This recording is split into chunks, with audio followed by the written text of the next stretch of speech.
My name is Gloria B. Ross, and I'm 21 years old now. But this story starts when I was 15. My mom remarried and slowly erased me from her life while building a perfect new family. The day I turned 18, I quietly moved out, took control of my inheritance, and cut contact for good.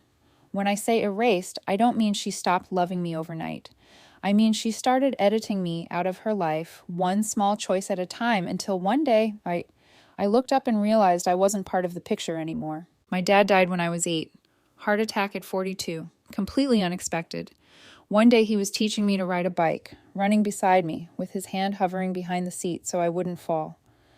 3 months later, I was wearing an uncomfortable suit at his funeral, while relatives I barely knew patted my head and said things about heaven and better places that didn't land because I didn't need poetry, I needed my dad. For the next 7 years, it was just me and my mom, Patricia. We lived in my dad's house, a modest 3-bedroom in the suburbs that was paid off thanks to life insurance. Mom worked as an administrative assistant at a medical supply company. Steady income, nothing fancy. We weren't rich, but we were stable. We had routines, movie nights on Fridays, breakfast for dinner on Wednesdays, annual camping trips to the state park every summer. Mom kept my dad's memory alive. She'd tell stories about him while folding laundry or making pancakes like she was afraid silence would erase him. We'd go through photo albums together, and she'd point out details I'd forgotten. See that goofy hat? He wore that thing everywhere until I finally threw it away. We were a team. That's what it felt like. 2 against the world. Then Richard happened. They met at some work conference. Richard owned a pharmaceutical distribution company, made serious money, drove a luxury car, lived in one of those neighborhoods where the HOA fines you if your trash can is visible from the street. Everything about him screamed upgrade from our middle-class existence. And my mom started acting differently almost immediately. New clothes, new hairstyle. Suddenly she was interested in wine tastings and country clubs. She'd come home from dates talking about Richard's vacation home in Colorado, his boat, his connections, like she'd discovered a secret level of life she didn't know existed. At first, she tried including me. She invited me to dinners with Richard, suggested we do activities together. Richard would show up in his expensive car, shake my hand with that firm businessman grip, and ask generic questions about school. How are your grades? Playing any sports? The kind of questions adults ask when they're obligated to show interest but don't actually care about the answers. I could tell Richard saw me as part of a package deal he wasn't thrilled about. His eyes would glaze over when I talked. He checked his phone constantly during our forced family dinners. But he was polite enough, and my mom seemed happy. So I tried to be cool about it. 6 months into their relationship, my mom started talking about marriage, not asking my opinion, just casually mentioning it like she was describing the weather. Richard thinks we should get married next spring. Richard wants to buy a bigger house. Richard says we should join the country club. Everything became, Richard says, Richard thinks, Richard wants, like she had outsourced her decision-making to a man she'd known for half a year. The engagement came 3 months later. Richard proposed at some fancy restaurant and gave her a ring that probably cost more than our car. Mom called me from the parking lot, voice high and excited, asking if I was happy for her. What was I supposed to say? That I thought she was rushing. That I missed the mom who wore sweatpants and made pancakes on Sunday mornings instead of this new version who wore designer clothes and talked about investment portfolios. I said, "Congratulations." She thanked me and said we'd talk more when she got home, but she was already mentally checked out. I could hear Richard in the background suggesting they go celebrate. That was when I realized she wasn't just dating him. She was leaving our life behind. Then I met Richard's kids. He had 2 from his first marriage, Sophia, 13, and Brandon, 10. They lived with their mom most of the time and visited Richard every other weekend and holidays. I'd met them once at one of those forced dinners. Sophia spent the entire meal on her phone. Brandon talked nonstop about video games. Richard kept correcting their table manners like he was managing employees. After the engagement, Mom started talking about blending families, how we'd all be siblings soon, how great it would be to have a bigger family, how Richard's kids were so excited to have me as a sister. That was a lie. Sophia and Brandon weren't excited. They were barely aware I existed. The wedding happened that spring. Small ceremony at the country club. Mostly Richard's business associates and people who owned boats and vacation homes. A few of Mom's co-workers showed up, but most of our old family friends weren't invited. Richard wants to keep it intimate, Mom explained. which apparently meant intimate with wealthy strangers, not with people who'd known us for years. I wore the suit Mom picked out, stood there during the ceremony, smiled for photos. In every picture, I was on the edge of the frame while Sophia and Brandon were front and center. One photo showed Mom and Richard with Sophia and Brandon between them like a magazine ad for blended families. I was cropped out of that one entirely. I told myself it was accidental. Deep down, I knew it wasn't. After the wedding, we moved into Richard's house. The place was massive, like something from a home improvement show. 5 bedrooms, 3 bathrooms, finished basement, backyard with a pool. The neighborhood had a gate with a security guard who checked IDs. Mom made it sound exciting. You'll have your own room with your own bathroom. Isn't that great? My room was at the end of the upstairs hallway, as far from the master bedroom as physically possible while still being in the same house. Bigger than my old room, but sterile. Beige walls, generic furniture, nothing personal. Like a hotel room someone forgot to check into. Sophia got the room next to the master bedroom. Brandon's room was across from hers. Their rooms were already decorated with posters and trophies and personal touches that made it clear this was their home. Mine looked like nobody lived there. We can decorate however you want, Mom said, but her tone suggested later, and later never came. That was the first warning, the quiet one, the kind you ignore because you don't want to believe it. But the pattern had already started, and I was about to learn how fast a person can be replaced inside their own family. That summer before my sophomore year was when the pattern stopped being subtle. Richard's kids came over every weekend, and suddenly the entire house revolved around them.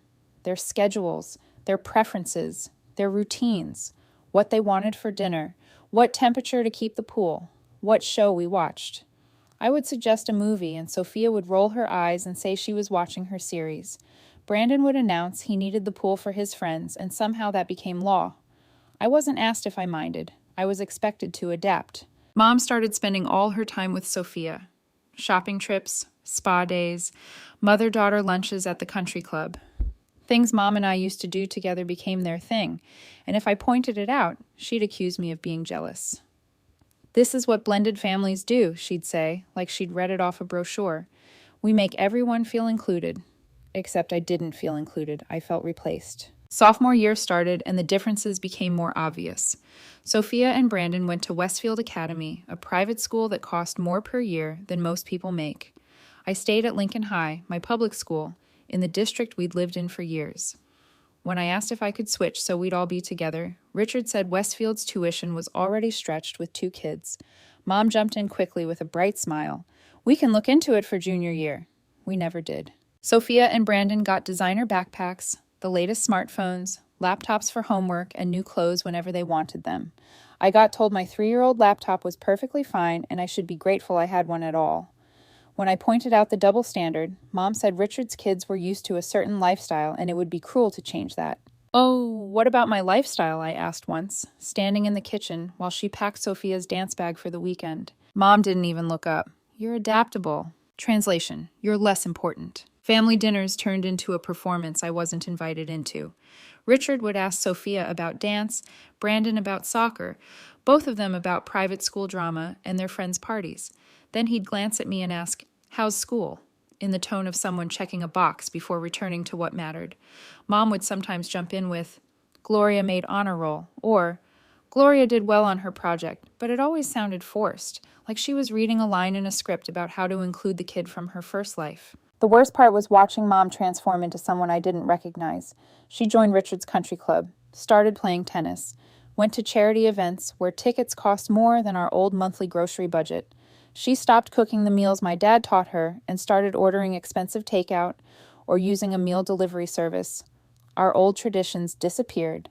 No more movie nights because Richard didn't like wasting time on films.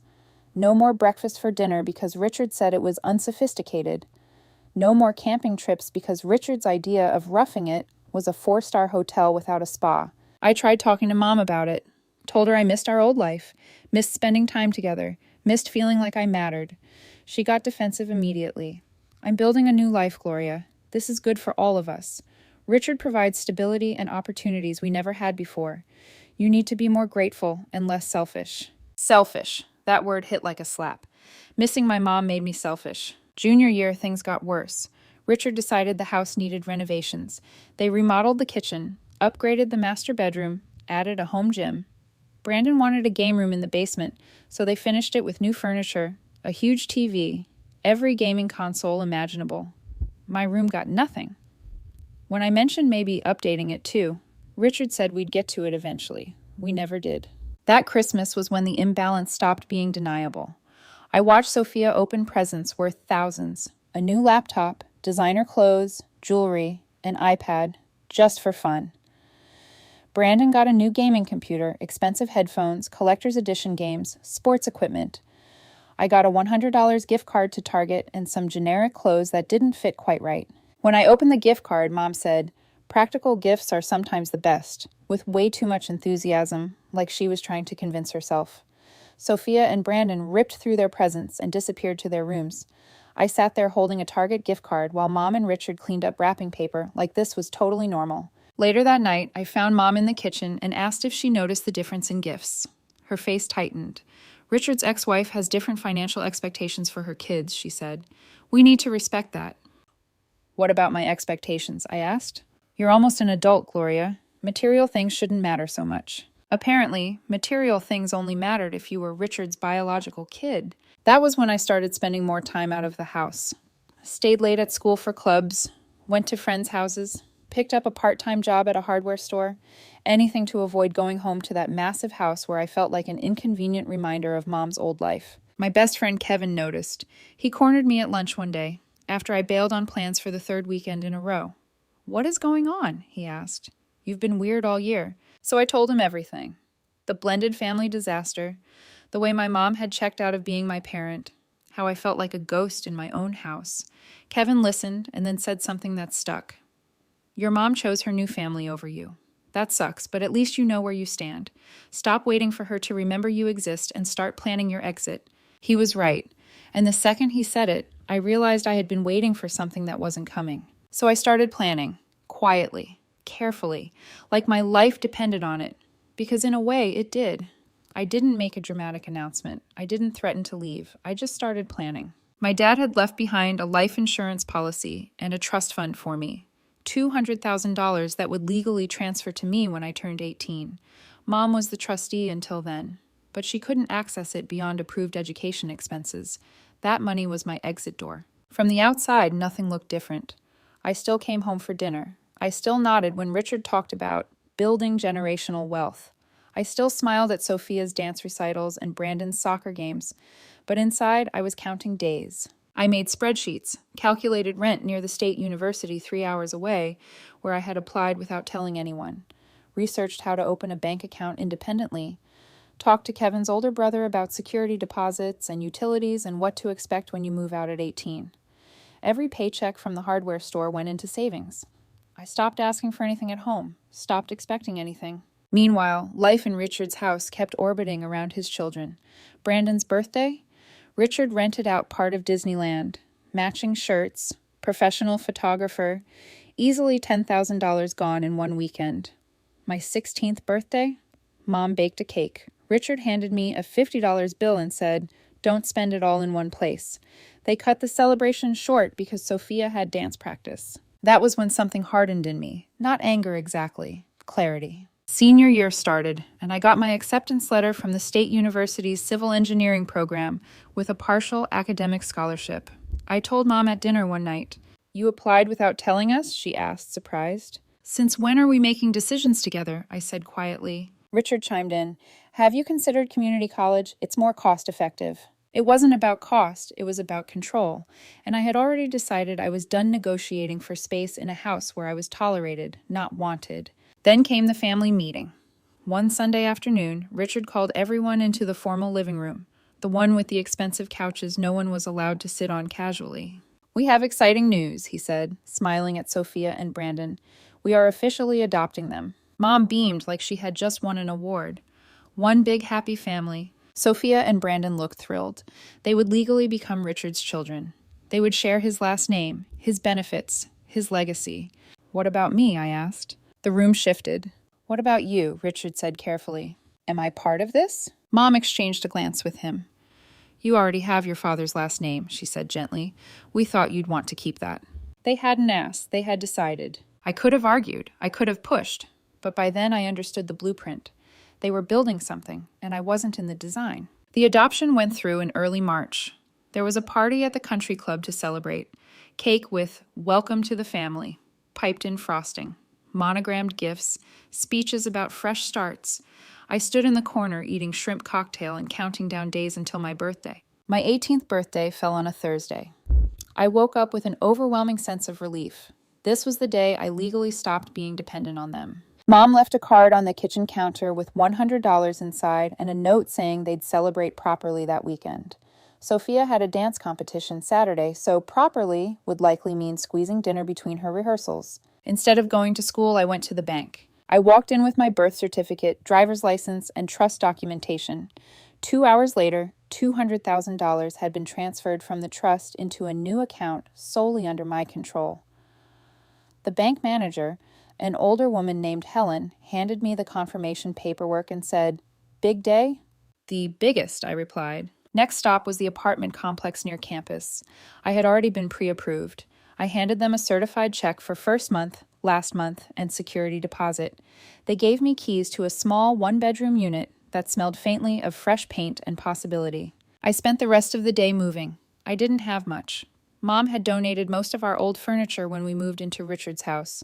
Most of what I owned fit into my car. Clothes, laptop, a box of photos of my dad. That was it.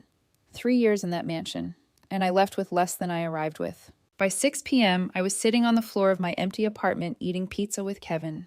"You actually did it," he said, looking around. "Yeah. Your mom is going to lose her mind." "Probably." At 8 p.m., I sent Mom one text. "Moved out. I'm fine. Don't worry." Her reply came 5 minutes later. "What do you mean moved out?" "I got my own place. I'm 18. Then the calls started. Dozens of them. Mom, Richard, more from Mom. Text messages about irresponsibility, about disrespect, about how I couldn't make decisions like this without consulting them. I turned off my phone. The next morning, I woke up to 47 missed calls and over 100 messages. Confusion, anger, guilt, threats, then back to guilt. I sent one reply. "I'm an adult. I have my own place. I'll talk when I'm ready." Then I blocked both their numbers. Clean break. For the first time in years, I woke up in a space that was entirely mine. No beige walls that felt temporary. No silent competition for attention. No waiting to be acknowledged. I wasn't waiting anymore. I had left. The first 2 weeks on my own were quiet in the best possible way. I worked full-time at the hardware store, furnished my apartment with hand-me-downs from Kevin's family, bought dishes from a thrift store and a couch from Kevin's aunt's basement that smelled faintly like dog, but felt like independence. For the first time since I was 15, I wasn't bracing for comparison. Then Uncle Greg called. "Your mom is losing it," he said without preamble. "She's called me 6 times asking if I know where you are. I'm not hiding, I just moved out." I told her that. She's not handling it well. She spent 3 years not handling being my mother. She'll survive. Greg was quiet for a moment. "For what it's worth, I'm proud of you." That meant more than he probably realized. A week later, he called again. His voice was different this time, lower. "There's something you should know." "Okay." "They were planning to use your trust fund." My chest tightened. "Use it how?" "For the renovations, the kitchen, the gym." Richard apparently referred to it as family money. When you pulled it out, it threw off their entire budget. I stared at my apartment wall, bare except for a cheap clock. "They were going to take it." "Looks that way." Greg hesitated. "Also, your old room? It's a home office now. They painted over everything. Donated what you left. Childhood photos. Dad's old baseball glove I'd kept in a drawer.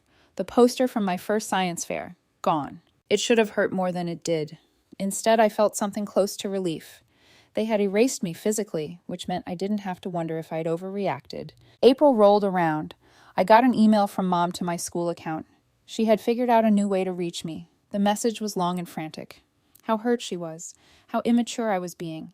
How family doesn't abandon each other. I replied with one sentence. "You abandoned me 3 years ago. I just made it official." Her response came almost immediately. Paragraphs of justification. How she had been trying to blend families. How I had never made an effort with Richard's kids. How I'd always been resistant to change. According to her version, I was the problem child who refused to adapt. I didn't respond again. There's no point arguing with someone who has rewritten history to protect their pride. May brought graduation. I invited Uncle Greg and Kevin's family. I didn't tell Mom. She found out anyway, through social media. The next afternoon, she showed up at my apartment. She looked different. No polished country club aesthetic, hair undone, no makeup, yoga pants, and an old sweatshirt. "You graduated without telling me," she said immediately. "You didn't seem interested in my life." "How can you say that? I'm your mother." "Are you?" She tried to push past me into the apartment. I blocked the doorway. "Can we just talk?" she pleaded. "About what?" "About us. About fixing this." "Nothing's broken," I said. "It's finished." She exhaled shakily. "Richard and I are having problems. I realize now I've been neglecting you." There it was. "If you and Richard were still happy," I said quietly, "would you be here?" She didn't answer. "I need family around me," she whispered. "You have family, Sophia and Brandon. They'll side with Richard if we separate." So this wasn't about me. It was about her not wanting to be alone. "That sounds like a you problem," I said. Her face crumpled. "I'll be better, I promise. I gave you 3 years of chances." She left crying. I closed the door and leaned against it, heart racing but steady. That night, Greg called. "She showed up here too. She's not doing well." "I'm not responsible for her loneliness," I replied. "You're right," he said, "but she's finally realizing what she lost." Good. Summer came. I saved money, took a road trip with Kevin, attended barbecues with people who asked about my classes, and actually listened to the answers. Meanwhile, Mom's marriage was imploding. Richard's business wasn't as stable as he'd claimed. Adoption had increased child support obligations. Lifestyle costs were catching up. Sophia expected a car for her 16th birthday. Brandon wanted an elite soccer camp. The numbers weren't working. In August, right before I moved to campus, Mom showed up again, this time with luggage. "I left Richard," she said, standing in my doorway. "I need a place to stay." I stared at her suitcase. "And you thought it would be here? You have space. I have 1 bedroom. You're my daughter, and you stopped being my mother." She looked stunned, like I had slapped her. "You don't just abandon family when things get hard. You would know." She tried crying again. It didn't move me this time. "What am I supposed to do?" she asked. "Figure it out." She stood there a long moment, then left without arguing further. Greg called an hour later. She was staying with him temporarily. The divorce was going to be ugly. I moved to campus the next week, and I didn't look back. College was everything I imagined it would be, and nothing like the house I left behind. I had a roommate who didn't know my history and didn't care about family politics. I had professors who saw me as potential, not inconvenience. I had Kevin visiting on weekends and Uncle Greg calling every Sunday just to ask how my classes were going. It felt clean. Mom kept trying, but the tone shifted. The emails stopped being angry and became softer. Short messages about how she was sorry, how she had started working full-time again, how therapy was helping her understand where she went wrong. I didn't answer. The divorce finalized right before Thanksgiving. Richard had a prenup. Mom got a settlement, but nothing close to the lifestyle she'd built her identity around. The house stayed his. The country club membership vanished. The private school tuition stayed his responsibility because of the adoption. She walked away with less than she had imagined when she'd chosen that life. Greg invited me to Thanksgiving at his house and told me Mom would be there. "You don't have to come," he said carefully, "but it might give you closure." I went, not for her, for me. She looked smaller than I remembered. Not physically, but emotionally. The confidence she wore like armor was gone. She tried to hug me. I let her, briefly. Dinner was awkward. She asked about school. I answered in short sentences. She asked if I needed anything. I said no. After dessert, she cornered me in the hallway. "Can we please talk?" "About what?" "About fixing this. About starting over." I leaned against the wall and studied her. "You didn't start over when I needed you. I know that now." "Do you?" She nodded. "I chose a comfort. I chose money. I chose someone who made me feel safe, and I told myself you were strong enough to handle it." That part stung because it was true. I had been strong, adaptable, convenient.